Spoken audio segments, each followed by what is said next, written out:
minutes, I just want to give my 2 cents on the BP oil spill. First of all, as a person who is self-described libertarian, I believe that it is not the commander-in-chief's role or job to deal with this.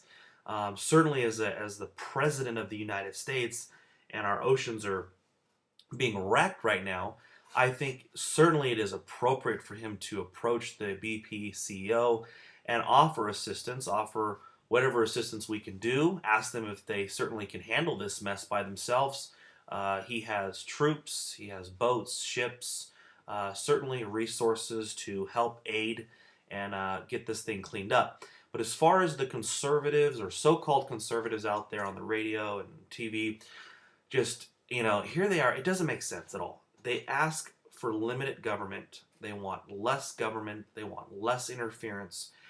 Then as soon as a crisis happens, as soon as something happens, private business has major mistake. What do? They're all demanding government involvement. They're demanding Obama respond. They're demanding the government and Obama take a role and take leadership and take over this situation. Look, BP messed up. BP should have to deal with that. Now, part of the reason BP messed up is because of the federal government. And I shouldn't even say part. It is actually because of the federal government. BP wanted to drill sensibly something that was manageable in the ocean. It was going to be offshore, roughly 500 feet down. They got approval from the state of Louisiana. The federal government said, no, we think you should drill a little further out, say 5,000 feet down over that spot. Looks kind of nice. And that's what happened. So the federal government regulators basically picked the spot. They pushed BP way out into the water where they're drilling at unprecedented depth. Now we have a major problem, a major situation. For those of you who know that after the Exxon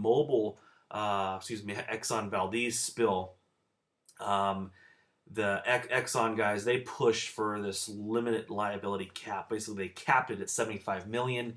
Yes, I know BP has volunteered to give $20 billion, but it's still capped at 75, and they don't have to give the $20 billion if they don't want to.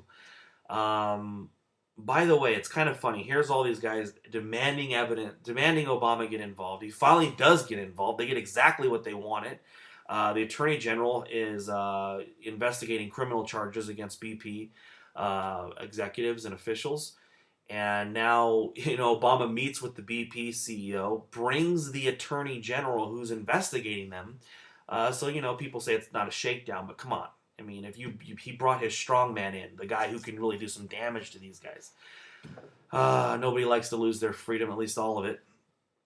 So yeah, you asked for Obama's help. You're getting exactly what you asked for. In my opinion, it's not the commander-in-chief. I mean, seriously, you can't run around saying, bring back the Constitution, restore the Constitution, and then as soon as something happens, oh my gosh, bring the government aid, bring more government, take Obama out of his commander-in-chief role, and we need him to have another duty.